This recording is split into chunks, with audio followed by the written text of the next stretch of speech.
बिस्मिल्लाहिर्रहमानिर्रहीम। अस्सलाम वालेकुम। मेरे चैनल न्यूज़ स्ट्रीम एचडी में खुश आमदीद। जी, आज फवाद चौधरी ने बताया है कि पीटीआई ने चीफ इलेक्शन कमिश्नर के खिलाफ एक और रेफरेंस दायर कर दिया है।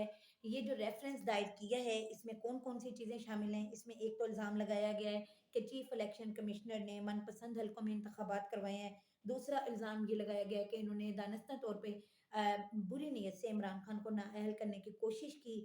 तीसरा इल्ज़ाम ये है कि उन्होंने इस्लामाबाद में बल्दियाती इंतखाबात को मुलतवी किया। जैसे कि आपको पता है कि वो जो इंतखाबात थे बल्दियाती इस्लामाबाद के, वो शेड्यूल भी हो चुके थे और उस पे इवन 6 करोड़ रुपया भी खर्च हो चुका था।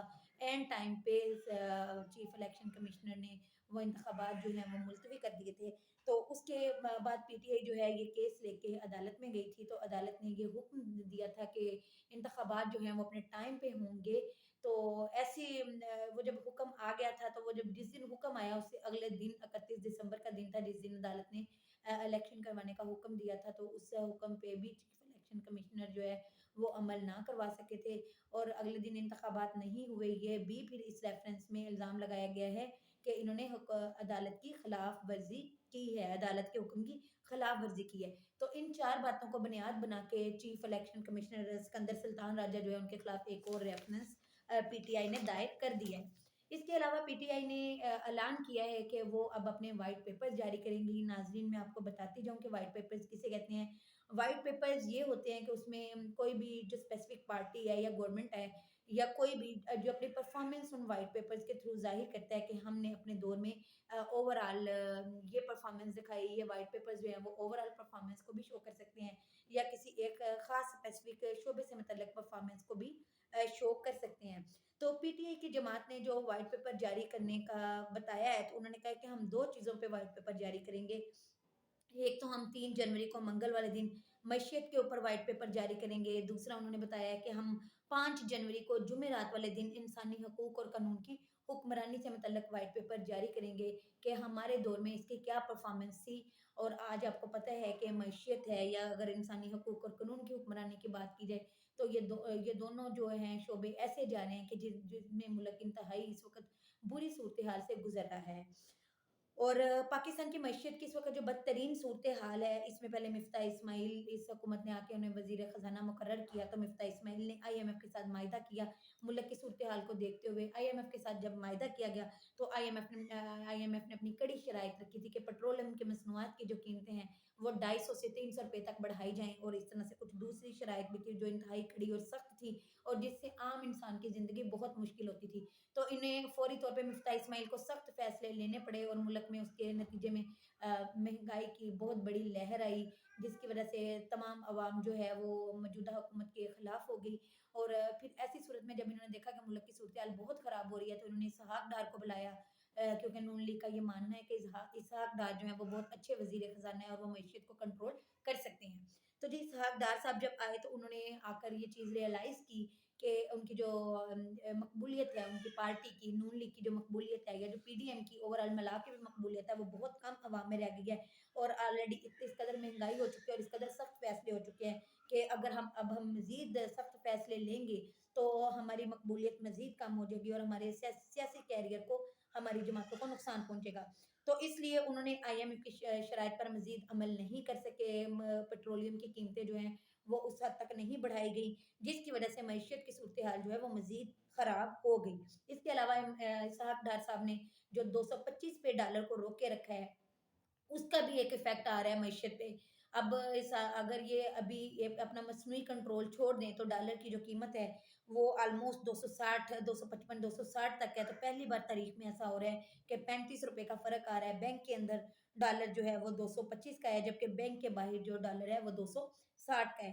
तो ये डॉलर को जो कंट्रोल करने की इस तरह से कोशिश है, वो ज़ाहिर है इस तरह से डॉलर को कंट्रोल नहीं किया जा सकता। लेकिन इसकी वजह से भी मईशत पे एक इफ़ेक्ट आया है। तो अब इस चीज़ में डिफरेंट जो मईशतदान हैं, उनके साथ मशवरे हो रहे हैं कि क्या किया जाए, कि किस तरह से मुल्क को इस सूरत-ए-हाल से निकाला जाए। तो नाज़रीन, मैं आपको बताती जाऊँ कि ये लोग कहते हैं कि इमरान खान साहब ने मईशत को इस सूरत-ए-हाल पे लाके छोड़ा है कि जिसकी वजह से मुल्क डिफ़ॉल्ट की तरफ जा रहा है। कुछ लोग तो ये दावा कर रहे हैं कि टेक्निकली मुल्क डिफ़ॉल्ट हो चुका है और ऑफ़िशियली वो बहुत जल्द डिफ़ॉल्ट हो जाएगा। तो मैं आपको बताती जाऊँ کہ جب عمران خان نے یہ ملک چھوڑا تھا تو اس وقت ریکارڈ ایکسپورٹس جا رہی تھی، ہماری ایکسپورٹ بہت بوسٹ اپ ہو چکی تھی، ٹیکس کلیکشن بہت اچھی ہو رہی تھی، نیب بھی بڑی اچھی کلیکشن کر رہا تھا، ریمیٹنسز بہت آ رہی تھی، جو اوورسیز سے وہ بہت پیسہ ادھر بیچتے تھے دوسرے ملکوں سے کما کر، تو ریمیٹنسز بہت زیادہ آ رہی تھی۔ اس کے علاوہ آئی ٹی کا جو شعبہ ہے وہ بڑی مثالی ترقی کر رہا تھا ان سالوں میں، اور پچھلے 2 سال سے جو ہماری ترقی کی شرح ہے وہ 6% جا رہی تھی۔ تو مہنگائی کی شرح جو اس وقت 9% تھی، اب وہ بڑھ کے تقریباً 25-26% پہ آ گئی ہے مہنگائی، یعنی کہ اس حد تک بڑی ہے۔ تو عمران خان کے دور میں یہ بھی ریکارڈ رہا ہے کہ جو ہر سال تقریباً 18,50,000 لوگوں کو روزگار مل رہا تھا، جبکہ اب یہ پچھلے جو 8-9 مہینوں سے یہ حکومت آئی ہے، اس میں اب تک 2 ملین سے زیادہ لوگ جو ہیں وہ، یعنی کہ 20 لاکھ سے زیادہ لوگ جو ہیں وہ بے روزگار ہو چکے ہیں۔ تو ابھی ہمارے پاس جو ذخائر ہیں وہ یعنی کہ 5.5 ارب امریکی ڈالر بچے ہیں۔ ان 5.5 ارب ڈالر میں سے $1 جو ہے وہ تو ہم نے یو اے ای کے بینکوں کو دینا ہے جنوری کے پہلے ہفتے میں، تو $1 وہ بھی ظاہر ہے اب گیا، جنوری شروع ہو چکا ہے، جنوری کا پہلا ہفتہ چل رہا ہے۔ اس کے بعد پیچھے ہمارے پاس صرف 4.5 ارب رہتے ہیں۔ ان 4.5 ارب میں سے $3 ارب جو ہیں وہ سعودی عرب کے ہیں، جو کہ انہوں نے ہمیں اس شرط پر دیے ہیں کہ ہم ان ڈالرز کو اپنے ذخائر میں تو رکھ سکتے ہیں لیکن ہم ان ڈالرز کو خرچ نہیں کر سکتے۔ تو پیچھے ہمارے پاس صرف $1.5 ارب بچتا ہے، اور ابھی $2 ارب جو ہے وہ چائنا کا ہے ہمارے ذخائر میں، 1.5 ارب ٹوٹل رہ رہا ہے۔ اس دوران ظاہر ہے ہمارے کچھ خرچے بھی ہوں گے، تو یہ جس طرح سے بھی کتنی بھی ایفیشنسی چل رہے ہیں، 3 ماہ سے زیادہ پاکستان کے پاس کیپیسٹی نہیں ہے چلنے کی۔ تو ایسی صورت میں صرف ان کے پاس ایک ہی طریقہ بچتا ہے کہ یہ لوگ آئی ایم ایف کے پاس جائیں۔ اب اگر یہ لوگ آئی ایم ایف کے پاس جاتے ہیں تو ان کی آلریڈی مقبولیت اتنی کم ہو چکی ہے، تو ظاہر ہے آئی ایم ایف تو اب انہیں ریسکیو جب کرے گا پاکستان کی اس بری ترین حالت کو، معیشت کی جو حالت نازک ہوئی ہوئی ہے اس کو جب ریسکیو کرے گا تو آئی ایم ایف کڑی شرائط رکھے گا۔ اب جب آئی ایم ایف کڑی شرائط رکھے گا تو اس کا ڈائریکٹ افیکٹ جو ہے یہاں کی عوام پہ آئے گا۔ اب یہاں کی عوام پہ کو جب مہنگائی فیس کرنی پڑی اور جب انہیں مشکل زندگی گزارنی پڑی تو وہ ظاہر ہے کہ وہ مزید اس حکومت کے خلاف ہو جائیں گے۔ تو یہ حکومت جو ہے اس لیے آئی ایم ایف کے پاس جانے سے اور ان کی شرائط کو ماننے سے ریلکٹنٹ ہے کہ اس طرح سے ان کا کیریئر مزید تباہ ہو سکتا ہے، کیونکہ انہیں پتہ ہے کہ اب ایک بار تو ملک کو اس صورتحال سے نکالنے کے لیے بہت ساری قربانیاں پورے ملک کو مل کے دینی ہوں گی، تو وہ اس وقت مزید جو سخت فیصلے لینے سے اجتناب کرنا چاہ رہی ہے۔ تو ایسے میں مختلف معیشت دانوں سے ہماری جو اسٹیبلشمنٹ ہے وہ بھی مشورے لے رہی ہے۔ تو ایسی صورت میں جو زیادہ معیشت دان ہے وہ تو اس چیز پہ یہی مشورہ دے رہے ہیں کہ جو بہترین حل ہے اس وقت کی معاشی صورتحال کا وہ یہی ہے کہ فوری طور پہ شفاف انتخابات کروائے جائیں تاکہ ملک میں سیاسی استحکام پیدا ہو۔ جب سیاسی استحکام پیدا ہوگا تو معاشی طور پہ بھی ملک خود ہی اسٹیبل ہونا شروع ہو جائے گا، لوگ یہاں پر آ کے سرمایہ کاری بھی کریں گے، ریمیٹنسز بھی دیں گے، اور پھر وہ جو حکومت ہے وہ آئی ایم ایف سے ملے گی اور شرائط طے کرے گی، ان کے ساتھ ڈیل کرے گی، آئی ایم ایف بھی اس چیز میں ہماری ہیلپ کرے گا، تو اس کے بعد ہی ملک کی صورتحال بہتر ہو سکتی ہے۔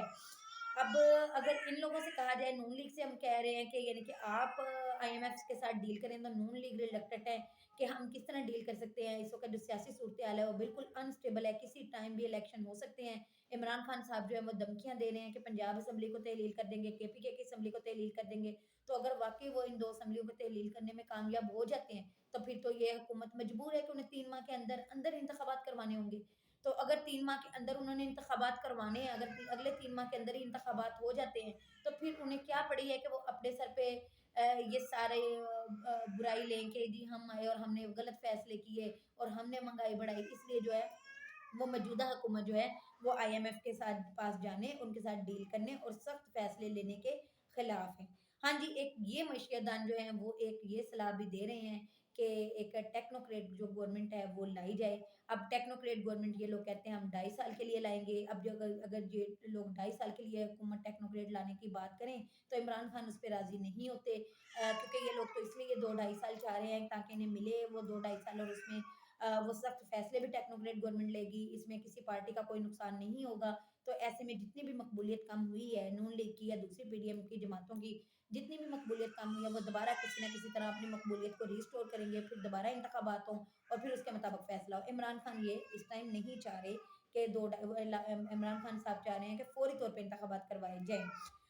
दूसरा ये भी एक सजेशन आ रही है मशीदानों की तरफ से कि सिर्फ 3 माह के लिए टेक्नोक्रेट गवर्नमेंट ला दी जाए। अब 3 माह के लिए अगर टेक्नोक्रेट गवर्नमेंट आएगी तो वो जो भी मशीदान आएंगे वो ही फिर मिलेंगे आईएमएफ से, वो डील करेंगे और फिर वो उसके बाद वो सख्त फैसले लेंगे। और ये है कि फिर वो 3 माह के अंदर कुछ किसी हद तक वो सख्त फैसले ले चुके होंगे, किसी पार्टी पे के माशी सियासी कैरियर पे इसका कोई नुकसान नहीं होगा। और जब वो 3 माह यानी कि 90 दिन पूरे हो जाएंगे तो उसके बाद इंतखाबात करवाए जाएंगे और फिर जिस पार्टी की भी हुकूमत होगी, जैसे कि लग रहा है कि ज़्यादा चांसेस यही हैं कि इमरान खान की, क्योंकि मकबूलियत का ग्राफ जो है वो इस वक्त पीडीएम की जमातों से बहुत ऊपर जा रहा है। तो लग रहा है कि इमरान खान साहब की हुकूमत होगी, लेकिन फिर ये तो इंतखाबात के बाद ही पता चलेगा कि किसकी हुकूमत होगी। वो जिसकी भी फिर हुकूमत आएगी वो फिर उन फैसलों को लेकर चलेंगे। और एक यही सूरत हाल जो है वो सबसे बेहतर नज़र आ रही है कि 3 माह के लिए टेक्नोक्रेट गवर्नमेंट जो है वो ले आई जाए। तो लेकिन इसमें ज़ाहिर है अब इमरान खान साहब जो हैं वो ये एश्योरिटी चाहेंगे, अगर इस तरह की कोई बात होती है तो इमरान खान साहब ये चाहेंगे कि किसी तरह इस ये बात को की यकीन दहानी उन्हें करवाई जाए कि 3 माह के बाद इलेक्शन हो जाएंगे और ये जो टेक्नोक्रेट गवर्नमेंट है ये 2 साल तक या 2.5 साल तक वर्किंग नहीं करेगी। तो जी इस वक्त मुल्क की ये सूरत हाल है। अब तक के लिए इतना ही। नेक्स्ट व्लॉग में इंशाल्लाह किसी नई खबर के साथ आपके पास हाजिर होंगी।